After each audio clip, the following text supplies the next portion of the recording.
Pink Floyd was a big group in the 80s. One guy is still touring with their songs, but he's more famous for who he hates, and we've got a video.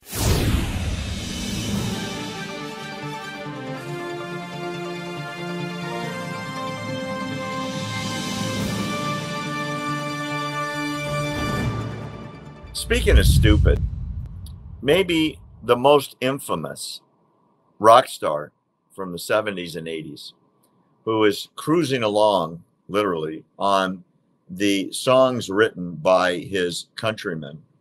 And I'm talking about Roger Waters. In an interview with an Israeli paper the other day, he says Israel is the new Hitler, and they inherited their slaughtering from the Germans. And in the same article, I'm serious. I'm reading the quote. He also attacked America, wow, defended Putin, defended this is true, Putin's aggression and slaughter of the Ukrainians. He denied Chinese crimes against the Uyghurs, who are all in concentration camps. And then he struggled to handle his hypocrisy. He said, why don't I boycott America? Because I can't. I can't boycott America, England, France, and Germany. I mean, obviously I can. I could go live on some freaking island and not do anything for the rest of my life. Let me show you a video that I pulled this morning that shows some highlights. These are actually lowlights from his concert. Love Pink Floyd, but I can't stand Roger's politics, people. You might do well to fuck off.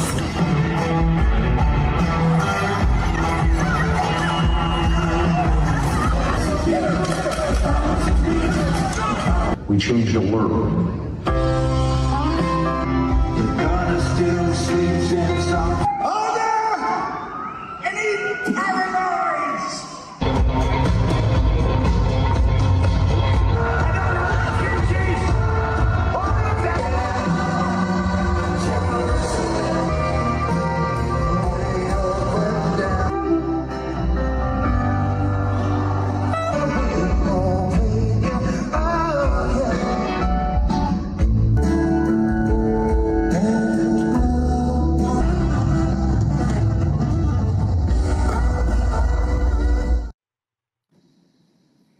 That's a quickie. His concerts are filled with hate against Israel and America in a very big way on 50-foot screens. Cities around the world are banning him due to his messages of hate. But in some cases, like this one in Germany, the courts have sided with him under the premise of free speech, because they say he's not inciting immediate violence, right? And so, as a result, he's getting away with it. His hate is being spread voraciously, and nobody seems to be able to stop him, literally. By the way, I know you have to leave early today, so when you do, unless you can stay, let me know, and I'll carry on without you, sadly. Yeah, my producer, she's looking at me now. Oh, well, ask Shannon if we can finish this segment and then you're out of here. How's that? Okay. So what do you think of Mr. Waters carrying on with Pink Floyd, who they sue him all the time and they hate him and they hate his hate, and every member of the group and all the wives have condemned him, but he tells them to frick off too? I'm surprised he's supporting Putin and not against him, because it's just, I mean, you know, it's like a whole twist of things there. I mean, it's really weird. It's a whole twist of things. I mean, I can get into a whole thing about Putin and Ukraine and my views on that and the stuff that I've seen on that. But, you know, again, it kind of reminds me, you know, maybe he's wanting to pick up where Kanye left off in America. He wants to pick up off of it in there, be controversial. We're talking about him. To be honest with you, I've heard some of his songs, but I didn't know him by name. And we're talking about him, good or bad. People are still talking about him all across the planet. So just like Kanye, good or bad, people talk about him all across the planet, and it's still publicity no matter what, because now people are interested. People will go check him out simply by talking about him. I think people should be able to say whatever stupid thing that you want to say. I mean, and a lot of people disagree with that, but and at the same time, the consequence is that I don't have to listen to you, you know. And if people want to listen to them, that's their prerogative. You know, that I think that's the only way society can function, personally. If we allow people to say the stupid stuff we want to, and then allow people not to listen to it.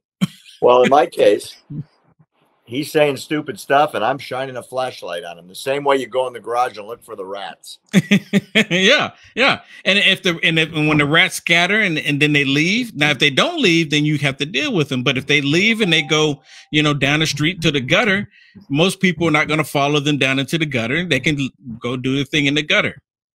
Well, in my case, as honoring my parents and my grandparents who died in Auschwitz, anyone that denies the Holocaust is basically an asshole and a liar and an anti-Semite, and I'm going to call him out for as long as I'm breathing, buddy. Yeah, and you know what? And you should have every right to do that. Now, my father was in the military. I lived in Germany, and I seen these museums, and a lot of people go, "Oh, those are fake museums."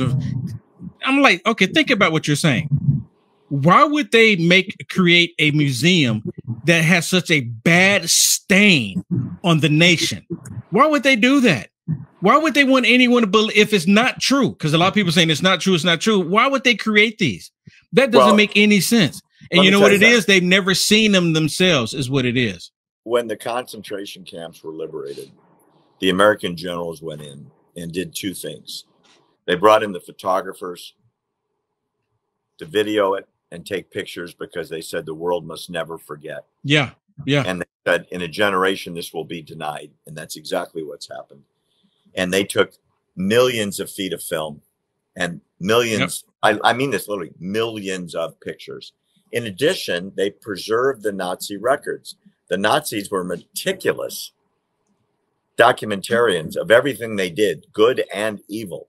And the records of the Jews that were killed in the camps and the concentration camps and their crematorium, the names, the descriptions, the hometowns, the occupations, the family, it's all in books. I've been there to see my family names in the books. That's all documented. Yeah. So the people that say it never happened are doing that for a specific reason. Because if you deny history, you're encouraging it to happen again. Yeah, and that's why they do it. Yeah, and we can see how I can clearly see how the left here in the United States of America is trying to repeat it.